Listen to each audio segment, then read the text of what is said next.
teu trabalho de conclusão de curso. Um título que está muito bem alinhado à intencionalidade da tua pesquisa, como a Sinara já colocou. É um título bem desenhado, porque dialoga com o objeto da tua pesquisa, o problema de pesquisa. Então, quero dizer que, do ponto de vista da estrutura, o teu trabalho está muito bem organizado, muito bem escrito, né? Uma linguagem que é acessível, mas ao mesmo tempo é robusta, né? Ela consegue fazer uma costura bem feita dos dados, dos principais conceitos que você apresenta, sem excessos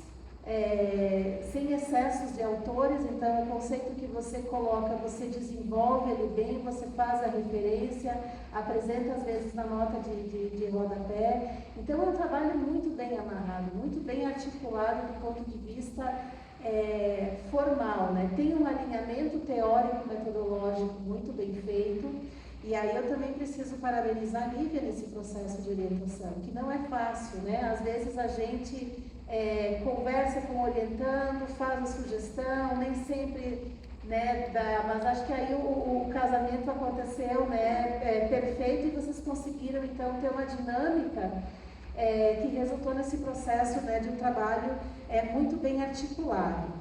É um tema relevante, né, como já foi colocado, por pouca produção de conhecimento sobre essa temática. É um tema relevante, especialmente porque a gente está não só no ano eleitoral, mas porque a gente precisa avançar muito nessa perspectiva. E eu gostaria de destacar um movimento muito interessante que a gente tem acompanhado de produção de conhecimento científico, não só sobre pessoas com deficiência, mas produzido por pessoas com deficiência. É diferente. Né? É diferente escrever sobre barreiras, acessibilidade, participação política de quem, do ponto de vista de quem escreve, produz conhecimento científico, e aqui no campo do direito, mas que vivencia essa condição da deficiência no dia a dia. Então, acho que é um motivo para nós, assim, do teu trabalho, ele traz uma riqueza muito grande.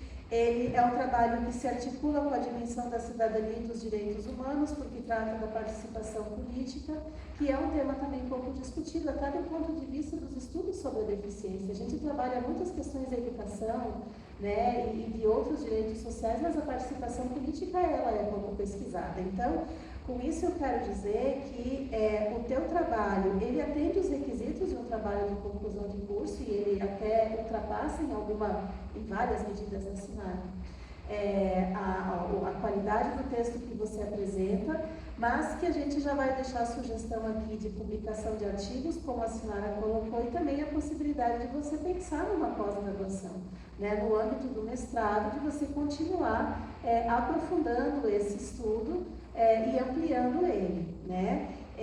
Mas a publicação é muito importante, a divulgação é muito importante, Milena, do teu trabalho em forma de artigo. E eu fiquei pensando na leitura do teu texto, né? O conceito de representatividade é um conceito central, aparece no título, ao mesmo tempo é um grande desafio que nós temos, justamente, e aí você trabalha muito bem no seu texto, devido às diversas formas de conceituação de pessoa com deficiência que se tem. Se você for pegar os dados do IBGE, parte de uma perspectiva. Se você for pegar os dados do INEP, por exemplo, sobre inclusão escolar, já é outro conceito de pessoa com deficiência. Embora a gente tenha uma convenção da ONU, né, que traz essa perspectiva do modelo social, conceitua a deficiência a partir, né, do entendimento dos impedimentos de longo prazo, de natureza física, intelectual e sensorial em interação com a barreira, mas veja que esse conceito da Convenção da ONU ainda não está traduzido, né, nas políticas, digamos assim. Então, o IBGE parte de um parâmetro, o INEP parte de um parâmetro, e aí você coloca, bom, afinal de contas, como é que a gente discute representatividade se a gente tem dificuldade de identificar quem é a pessoa com deficiência, quem é o sujeito de direito dessas políticas, né? E isso também é articulado, esse desafio, a própria questão da avaliação biopsicossocial, do modelo unificado da deficiência, que é o que a Lei Brasileira de Inclusão coloca, e que é um desafio muito grande, né? Porque a gente tem na legislação a avaliação biopsicossocial prevista, mas ainda não temos ela implementada. E olha só que interessante, aí eu vou falar um pouquinho da educação, um decreto atual, né, de 2025, que vai, por exemplo, dizer que não é necessário um laudo médico, e nesse ponto a gente concorda, mas que o plano de atendimento educacional especializado precisa considerar a avaliação biopsicossocial. E aí a criança chega na escola, mas aonde que ela vai fazer essa avaliação biopsicossocial? Porque a gente só tem ela implementada, acho que muito no âmbito do INSS, né? Mas ainda não democratizada, quero dizer assim, né? Então, o teu trabalho, ele tem a questão da representatividade das pessoas com deficiência em cargos eletivos no Brasil como um tema central, mas eles nos fazem refletir de todas as políticas sociais, de toda a condição, né, social das pessoas com deficiência, porque você dialoga com questões sociais, econômicas, políticas, culturais, quando você apresenta também, né, os modelos de deficiência. E a discussão que você traz sobre o capacitismo, para mim, ela é muito valorosa, né? Esse diálogo com os modelos de deficiência, mas essa ênfase que você coloca no teu texto no conceito de barreiras e no conceito de capacitismo e como que isso impede, né, o exercício da cidadania e a participação política das pessoas com deficiência. Então, você não se debruça, e nem era para fazer isso no TCC, numa perspectiva assim, de teoria de interseccionalidade, mas você costura esse conceito ao longo da tua escrita. Então, eu acho que o teu mestrado já tá aí meio que desenhado, viu? Não precisa muito mais. Mas o que eu queria, Milena, e depois você pode responder, e avalia com a professora Lívia, se é o caso de você incorporar agora ou de você pensar depois, tá? Você se apresenta como pessoa com deficiência, como mulher com deficiência. O que te motiva a estudar sobre esse tema? E qual a tua experiência de participação política? Tá? Para depois você pensar, se você coloca isso aqui como uma justificativa até motivacional para a escolha do teu tema, mas queria te ouvir nesse sentido, né? A experiência política da autora. Quais as possibilidades que você teve de participação política, né?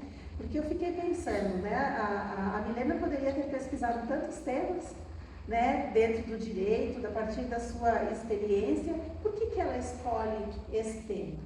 Né? E qual a experiência, então, a participação política que você teve? Né? E se você enfrentou barreiras, ou se você enfrenta barreiras, ou se esse é o teu desejo também no projeto de futuro teu. Por que não colocar isso também no final do teu trabalho, perspectivas futuras ou outras pesquisas que você pensa que possa ser, né, desenvolvidas. Ainda a questão da metodologia, eu acho que você faz um bom delineamento metodológico, né, e a triangulação ali entre as fontes bibliográficas, documentais, as fontes jurídicas. Você fala da tríade da exclusão eleitoral, identificando as barreiras arquitetônicas, comunicacionais e atitudinais. Mas, ainda em termos de comentário, né, do teu trabalho, eu gostaria de sugerir que você pudesse ler ou refletir sobre a resolução do TSE de 2026, que institui o programa Seu Voto Importa. 23.753, de 26 de fevereiro de 2026.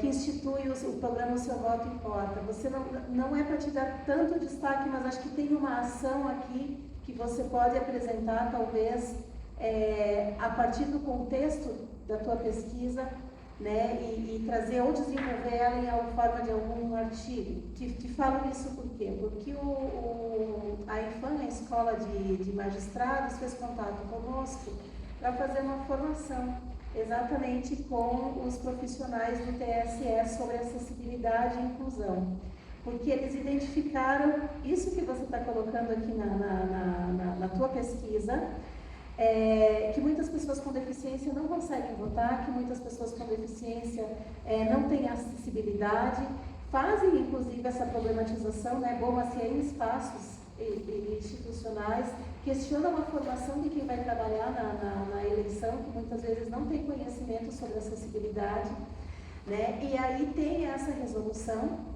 para depois você ver se é o caso de incorporar, comentar ou trabalhar ela numa outra produção, num artigo teu, que institui o programa Seu Voto Importa e que vai estabelecer diretrizes e providências para garantir o exercício do direito ao voto aos eleitores e eleitoras com deficiência ou mobilidade reduzida. E aí, então, tem essa resolução e o desafio é exatamente como implementar ela no processo eleitoral agora, na próxima eleição, para que as pessoas com deficiência possam, de fato, participar. Eu sei que não é, talvez, o tema principal e não é do teu trabalho, mas acho que fazer um destaque como uma das ações talvez fosse importante de você fazer.